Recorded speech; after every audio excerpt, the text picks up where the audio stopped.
Well,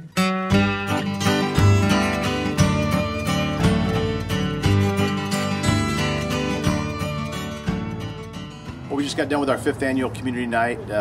Crook and Kite from the Giants came up. It was a fantastic evening. We had 400 plus people there. A great way to start our season, and just a wonderful evening that's turned into quite an event every year.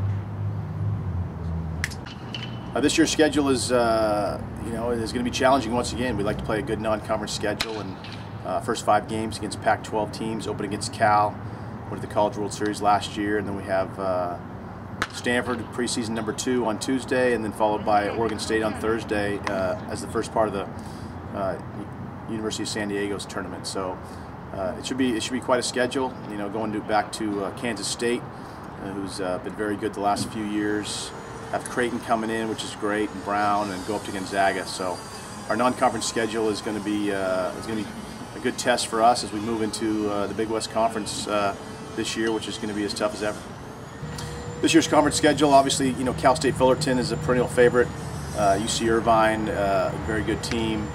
Santa Barbara, Cal Poly.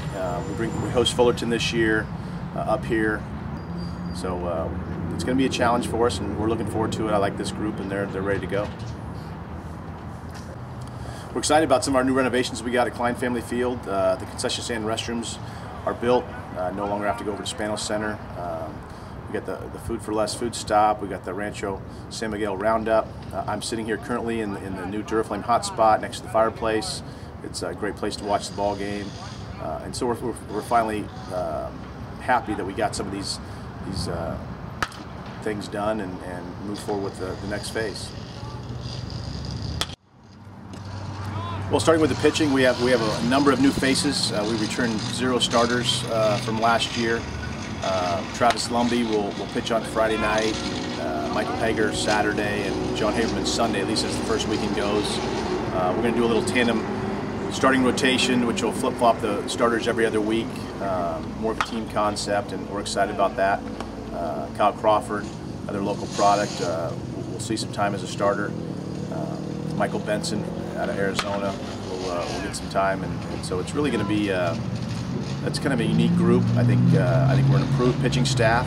I think that a lot of in the non-conference season, you're going to see a lot of guys log innings, and then we'll see where we stand and maybe go to more of a traditional rotation once league starts. But early on, you're going to see a lot of guys get innings, try to keep our pitch counts down, so we can stay strong and healthy as we move into conference. If we go behind the plate, we got sophomore Jason Tassis returning. He will carry the majority of the load behind the plate. Peter Miller will spell him a little bit too back there, but Jason will get most of the reps. He's really quite improved behind the plate. His throwing has improved, his blocking has improved, and I think offensively he's going to have a much better year. At first base, Eric Lockwood, who's a redshirt freshman, hurt his knee last year. He'll look to move that starting position. He may platoon with John Haberman over there a little bit. You may see Peter Miller get some at-bats and play first from time to time, or Daniel Johnston, and maybe even Tiger Peterson, so you have a few options there. At second base, Curtis Gomez is looking like he's won the starting position at second. After a limited playing time as a freshman, he's kind of moved into a much more comfortable role and swinging the bat well and playing good defense. At shortstop, you'll see Josh Sims. Played there all year last year. Josh has the ability to move to the outfield.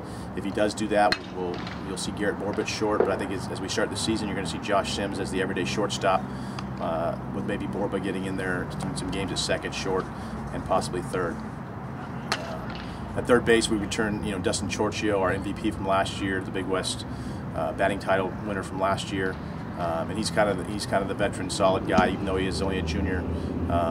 Had a great year last year, and is now seemed to be healthy as we get ready to start the season next weekend. So we're excited to get him back in the lineup. And in the outfield, I think we have 5 or 6 guys. You're going to see some playing time out there. I think Brett Christopher, who played center field last year, will see some time in left, along with Tiger Peterson and maybe Daniel Johnston. Center fielder, you'll see a little bit of Tyler Sullivan, Daniel Johnston, and possibly Christopher, or maybe even Sims, if Sims moves from short to the outfield. And then in right field, I think Alan Riley will spend most of the time in right. He may get spelled a little bit by Jake Goulder, JC transfer from Arizona. and one of those other guys may end up as the DH. So I think we have a lot more flexibility. You're talking about maybe 14, 15 position players getting some playing time. I don't foresee a situation where you're going to have 9 guys, the same 9 guys going out every day. So you'll see some guys, a lot of different guys getting at bats. I think we have a little more depth coming off the bench, pinch hitting. I think we're a little bit faster. I think we're much improved defensively, which is going to be important for our pitching staff, which is really a kind of a pitch-to-contact staff. Yeah, overall, I'd say, I think this group is close-knit. I think they're buying into the team concept. I think they understand that it's going to take all 25, 32 guys for us to be where we want to be at the end of the year. I think early on, I think if we can keep our head above water and play good, and especially these first 8 games is going to be a test for a lot of guys. We're seeing the Division I field for the first time, and as we move in the league, I see this team is getting better and better as we go along.